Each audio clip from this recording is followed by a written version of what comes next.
Hello friends, I welcome you all in this new video today. Today I am going to discuss about Edmonton mask by law. Let's discuss what are the rules for COVID mask in the province of Canada. So do watch this video till the end and stay tuned while I share its salient features. Also, do not forget to like the video, share the video and subscribe our channel as it will boost our spirits to bring many more informative and exciting news for you. So let's move further. There seems to be a lot of buzz around Edmonton mask by law in Canada as the rule seems to be very well declared and announced that the mask will be a mandate till 31st December 2021. So you see this particular Edmonton online journal which says that whatever happens in this COVID-19, Edmonton's mandatory mask by law has been extended until the end of 2021. So it's more than 14 months you'll have to abide by this law in case if you are in the province of Canada. Edmonton's mandatory mask by law has been extended until the end of 2021 in an effort to curb the spread of COVID-19. City Council voted 12 on Friday to keep the bylaw in place for another year after it was set to expire at the end of 2020. Interim City Manager Adam Laffin recommended an extension until next June, but Council decided to amend the end date to December 31st, 2021.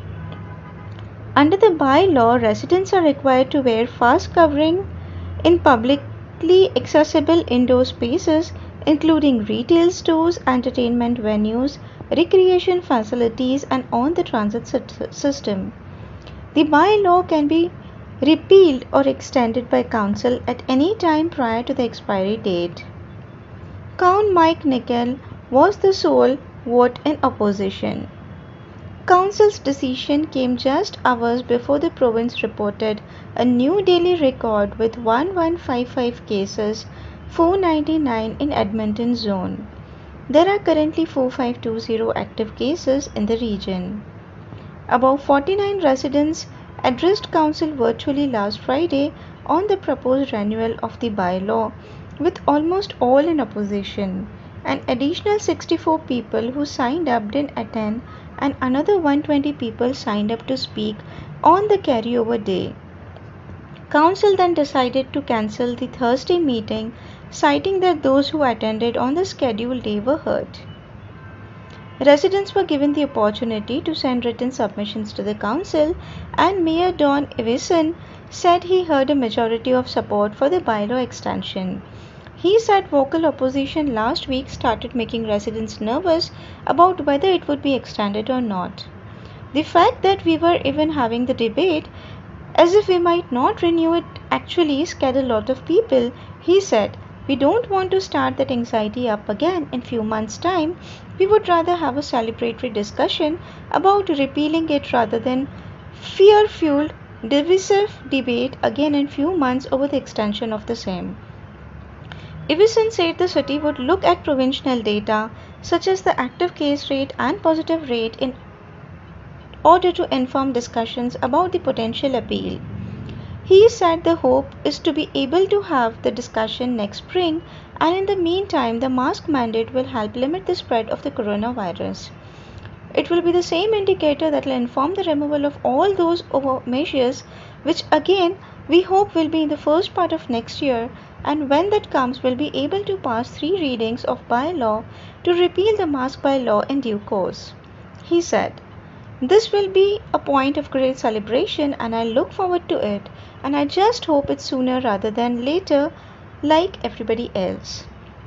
There are many exemptions under the bylaw that will continue. Children under the age of 2, people who are unable to place or remove the mask without assistance, and residents unable to wear a mask due to physical or mental concern or limitation are exempt from the same. Masks are also required during physical exercise or while eating or drinking in a designated seating area or as a part of religious ceremony. Non-compliance of the bylaw could lead to a $100 fine. Since the mandate came to effect, In August 1, city enforcement officers doled out 4 tickets and gave 2012 warnings. The bylaw doesn't apply in buildings under provincial jurisdiction such as schools, healthcare facilities, hospitals, and childcare facilities.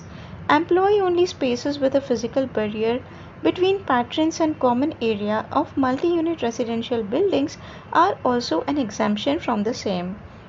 So in case if you want to read more information about the same, you can read Edmonton Journal online. In case if you have any other news relevant to the same topic or you have associated with anyone in that province, you can also share your viewpoint as a comment below. We read all your comments on every video very keenly, so guys, do keep commenting. Please like the video, share the video, and in case if you have not subscribed our channel still, please go ahead and do that. Stay connected, be informed, be safe.